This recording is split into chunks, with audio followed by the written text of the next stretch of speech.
Assalamualaikum warahmatullahi wabarakatuh. Apa kabar semuanya? Semoga senantiasa sehat selalu dalam lindungan Allah Subhanahu wa taala. Kembali lagi dalam pembelajaran dan mata pelajaran Bahasa Indonesia kelas 9 bersama saya Eti Kurniati. Kali ini kita akan bahas mengenai materi menyampaikan pidato persuasif. Agar lebih semangat belajarnya, maka tagline kita kali ini yaitu aku ingin tampil menarik berpidato. Baiklah, sudah siap dalam pembelajaran?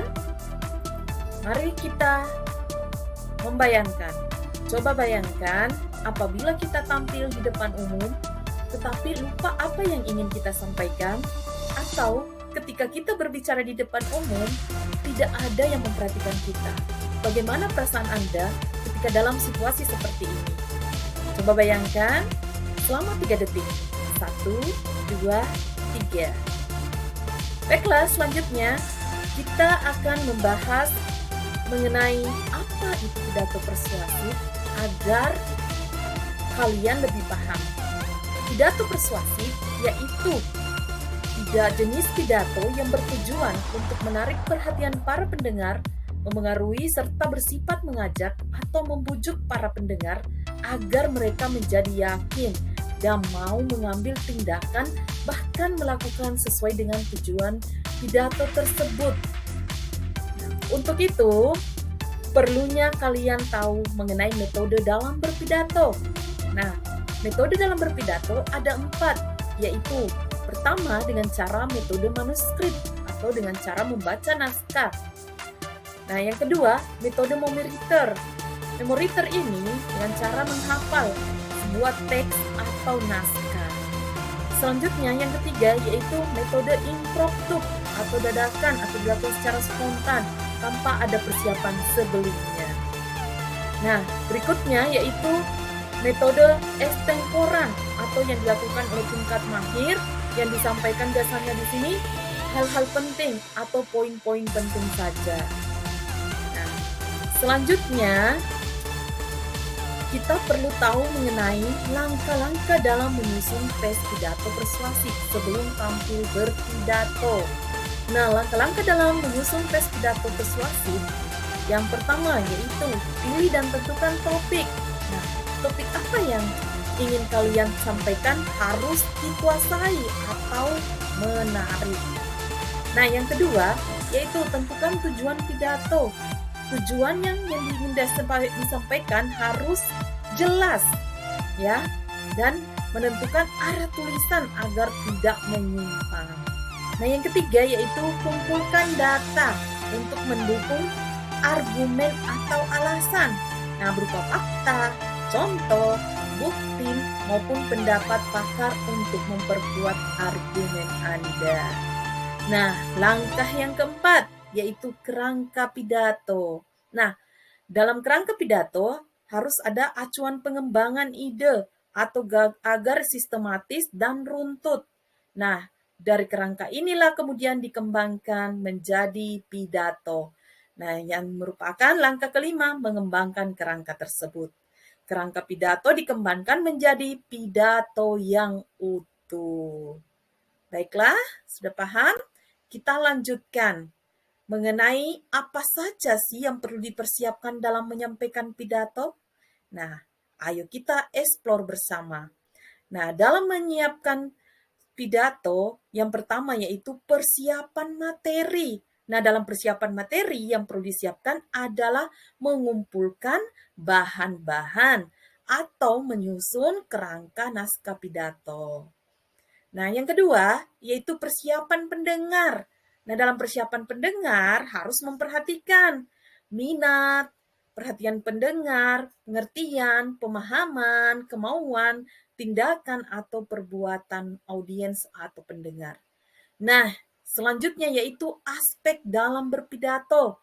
Nah, ini harus memperhatikan sikap, badan, suara, dan kewajaran dalam sikap. Baiklah, kita lanjutkan, yaitu berkaitan dengan teori persiapan pidato. Nah, ini ada beberapa teori berkaitan dengan persiapan pidato dari berbagai narasumber. Di sini ada 3 narasumber menyampaikan beberapa teori. Nah, masing-masing narasumber mengemukakan berbeda ya, ada tiga, berbeda jumlahnya, ada 3 langkah. Ada yang menurut Anwar dan Karomani menyampaikan atau mengemukakan ada 7 langkah. Kemudian menurut Daud dan kawan-kawan mengemukakan ada 5 langkah yang perlu dipersiapkan dalam membawa pidato atau menyampaikan pidato. Nah, untuk lebih jelasnya mengenai penjelasan materi atau teori pidato tersebut menurut berbagai narasumber mengenai persiapan pidato, kalian bisa lihat dari berbagai media, misalnya melalui internet, buku, dan lain-lain. Baiklah, kita lanjutkan, yaitu hal yang paling penting di sini, yaitu mengenai 10 cara berpidato yang baik, benar, dan menarik. Yang pertama, yaitu harus memahami materi. Nah, ini harus dipahami, bukan dihafal. Yang kedua, yaitu awali dengan senyum.